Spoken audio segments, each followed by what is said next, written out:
እስቲ አስቡት ቆይ ቡካዮ ሳካ በአርሰናል በመጪዎቹ 4 ዓመታት በፕሪሚየር ሊጉ ላይ ትልቅ ቡድንነቱን ወይም ኃያልነቱን ወይ ተፎካካሪነቱን ትልቅ ፕሮጀክት ይዞ የሚቀጥል ክለብ መሆኑን ባያምን ኖሮ ይፈርም ነበር? አይፈርምም። እነ ትሬንት አሌክሳንደር አርኖልድ እኮ ልክ እንደዚሁ ከሊቨርፑል አካዳሚ ወጥተው እኮ መጨረሻ ላይ በቃን አንፈርምም ብለው እኮ በነፃ ዝውውር ለሌላ ክለብ ሲሄዱ እኮ አይተናል። እንዲያውም ትሬንት አሌክሳንደር የአውሮፓውንም የእንግሊዙንም ዋንጫ አግኝቷል፣ ሻምፒዮን ሆኗል ከሊቨርፑል ጋር።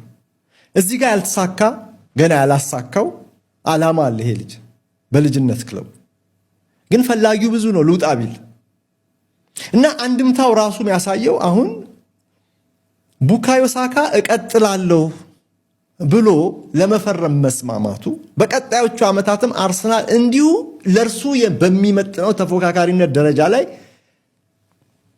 እንደሚቆይ ስላመነ ይሄ ማለት እንግዲህ አርሰናል በመጪዎቹ ዓመታት ዶሚናንት ሊሆን የሚችልበት እድል እንዳለው ይጠቁመናል።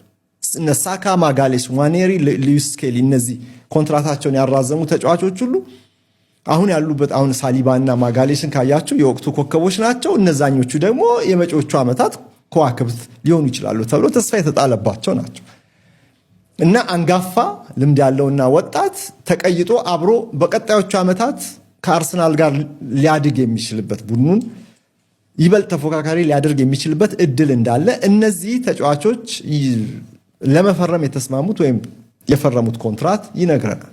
እስከ 2031 ድረስ ነው ሳካ ሊቆይ የተስማማው። እርግጥ ውድ ቤተሰቦቼ አንድ ተጫዋች ኮንትራት አራዘመ ማለት ከአንድ ክለብ ወደ ሌላ ክለብ አይዘዋወርም ማለት አይደለም። ክለቡን አይለቅም ማለት አይደለም። ማወቅ ያለብን ነገር ኮንትራት ስታራዝም የተጫዋቹን ኮንትራት ያራዘመውን ተጫዋች ጥቅም ታሳድጋለህ። እናም ገዢ ቢመጣ እንኳን የገበያ ዋጋው በጣም ከፍ ይላል ኮንትራቱ ስለሚገዛ እና አሁን 290,000 ፓውንድ ነው በሳምንት ያገኛል የሚባለው ደሞዝ ቡካዮ ሳካ። ይሄ እንግዲህ ከክለቡ ከፍተኛ ተከፋዮች ተርታ ውስጥ ያስገባዋል እና በቀጣይ 5 ዓመታት በበለጠ ኮሚትመንት ከአርሰናል ጋር የሚቀጥል ከሆነ ኮንትራቱ ሲያበቃ ራሱ ገና እድሜው 29 ነው የሚሆነው እና እድገቱ ከቀጠለ ከጥቂት ዓመታት በኋላ እንደገና ኮንትራቱን እናራዝም ብለው አርሰናሎች የሱን በር ማንኳካታቸው ደጅ መጥናታቸው የሚቀር አይመስልም።